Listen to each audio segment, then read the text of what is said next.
ಅಬಕಾರಿ ಇಲಾಖೆಯ ಎಂಎಸ್ಐಲ್ನಲ್ಲಿ ಬ್ರಹ್ಮಾಂಡ ಭ್ರಷ್ಟಾಚಾರ. ಗೋಕಾಕ್ ತಾಲೂಕಿನ ಬೆಳತನಮರಡಿ ಎಂಎಸ್ಐಲ್ನಲ್ಲಿ ಎಗ್ಗಿಲ್ಲದೆ ನಡೆಯುತ್ತಿದೆ ಭ್ರಷ್ಟಾಚಾರ. ಈ ಎಂಎಸ್ಐಲ್ ಪ್ರತಿ ಒಂದು ಕ್ವಾರ್ಟರ್ ಹಾಗೂ ಬಿಯರ್ಗೆ 10 ರಿಂದ 15 ರೂಪಾಯಿ ಹೆಚ್ಚಿಗೆ ಕೊಡಬೇಕಂತೆ. ಸರ್ಕಾರದ ನೀತಿ ನಿಯಮಗಳಿಗೆಲ್ಲ ಕವಡೆ ಕಾಸಿನ ಕಿಮ್ಮತ್ತು. ಈ ಎಕ್ಸ್ಟ್ರಾ ಕಳ್ಳು ಹಣದಲ್ಲಿ ಅಬಕಾರಿ ಇಲಾಖೆಯ ಅಧಿಕಾರಿಗಳಿಗೆ ಎಷ್ಟು ಪಾಲು? ಸರ್ಕಾರದ ಕಣ್ಣಿಗೆ ಮಣ್ಣು ಎರಚಿ ಮಣ ಬಂದಂತೆ ಹಣ ಹೊಡೆಯುತ್ತಿರುವ ಎಂಎಸ್ಐಲ್ ಮಾಲಕರು.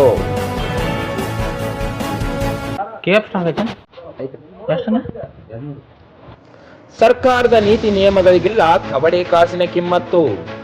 ಬೆಳಗಾವಿ ಜಿಲ್ಲೆಯ ಗೋಕಾಕ್ ತಾಲೂಕಿನ ಬೆಳತನಮರಡಿ ಎಂಎಸ್ಐಲ್ನಲ್ಲಿ ಜನಗಳಿಗೆ ಮಹಾಮೋಸ. ಬೆಳಗಾವಿ ಎಸ್ಪಿ ಅವರು ಗ್ರಾಮಗಳಲ್ಲಿ ಅಕ್ರಮವಾಗಿ ಮದ್ಯ ಮಾರಾಟ ಮಾಡುವುದಕ್ಕೆ ಕಡಿವಾಣ ಹಾಕಿದ್ದಾರೆ.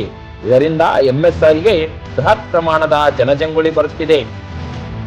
ಎಂಎಸ್ಐಲ್ನಲ್ಲಿ ಎಂಆರ್ಪಿ ದರಕ್ಕಿಂತ ಪ್ರತಿ ಒಂದು ಕ್ವಾರ್ಟರ್ ಹಾಗೂ ಬಿಯರ್ಗೆ 10 ರಿಂದ 15 ರೂಪಾಯಿ ಕೊಡಲೇಬೇಕಂತೆ.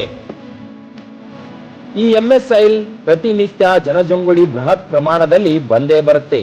ಆದರೆ ಈ ಎಂಎಸ್ಐಲ್ನವರು ಪ್ರತಿಯೊಬ್ಬರಿಗೂ ಪಂಗನಾಮ ಹಾಕ್ತಿದ್ದಾರೆ. ಸರ್ಕಾರದ ಕಣ್ಣಿಗೆ ಮಣ್ಣು ಎರಚಿ ಮಣ ಬಂದಂತೆ ಹಣ ಹೊಡೆಯುತ್ತಿರುವ ಈ ಕಳ್ಳ ಕದಿಮರ ಬಂಧನ ಯಾವಾಗ ಆಯ್ತು ನೋಡೋಣ.